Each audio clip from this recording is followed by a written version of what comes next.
અમરેલીમાં ભાજપનો કોંગ્રેસ વિરુદ્ધ ઉગ્ર વિરોધ. રાહુલ ગાંધીના નિવેદન મુદ્દે યુવા અને મહિલા મોરચાનો આક્રોશ. રાહુલ ગાંધીના પુતળા દહન સાથે જાહેર માફીની કરવામાં આવી માંગ. નમસ્કાર, સહજ ન્યૂઝ સાથે હું છું ગોપાલ ભેસાણીયા.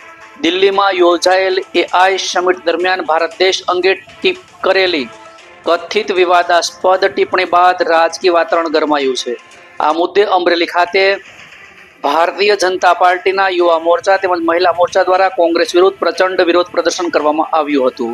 ભાજપ કાર્યકરો દ્વારા રાહુલ ગાંધી અને યુથ કોંગ્રેસની માનસિકતાને દેશ વિરોધી ગણાવી આંતરરાષ્ટ્રીય મંચ પર ભારતની છબી ખરડાવવાની ગંભીર આક્ષેપ લગાવ્યો હતો.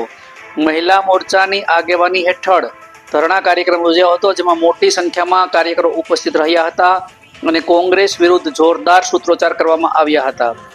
કાર્યક્રમ દરમિયાન રાહુલ ગાંધીના પુતળાનું દહન કરી દેશનું અપમાન ક્યારેય સહન નહીં કરવામાં આવે તેવી ચેતવણી આપવામાં આવી હતી. અમરેલી યુવા ભાજપ મોરચા અને મહિલા મોરચાએ આ મામલે કોંગ્રેસ પાસે જાહેરમાં માફી માંગવાની માંગ કરી છે. રિપોર્ટર સંજય વાઘેલા, સહજ ન્યૂઝ, અમરેલી.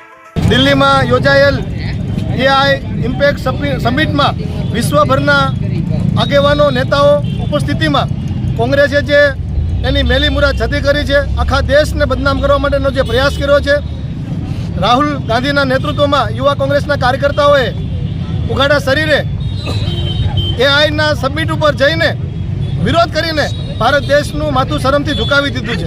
આવી હરકત કરવા બદલ આજે ભારતીય જનતા પાર્ટી મહિલા મોરચાના બહેનો અને યુવા મોરચાના ભાઈઓ અમરેલી ખાતે મહિલા મોરચા દ્વારા રાહુલ ગાંધીનું પુતળા દહન કરવા આવ્યું છે. કેમ કે રાહુલ ગાંધીએ એઆઈ સમિટમાં દિલ્હી ખાતે જે રાષ્ટ્રનું અપમાન કર્યું છે, બધા નાગરિકોનું અપમાન કર્યું છે, બદલ અમે આજે એનું પુતળા દહન કર્યું હતું અને અમે મહિલા મોરચા દ્વારા વિરોધ નોંધાવ્યો હતો. આ તકે અમારા જિલ્લા ભાજપ અતુલભાઈની ટીમ, યુવા ભાજપ ચેતનભાઈની ટીમ અને સમગ્ર અમારા બહેનો મહિલા મોરચાની ટીમ હાજર રહી અને અમે રાહુલ ગાંધીનો વિરોધ કર્યો હતો અને પુતળા દહન કર્યું.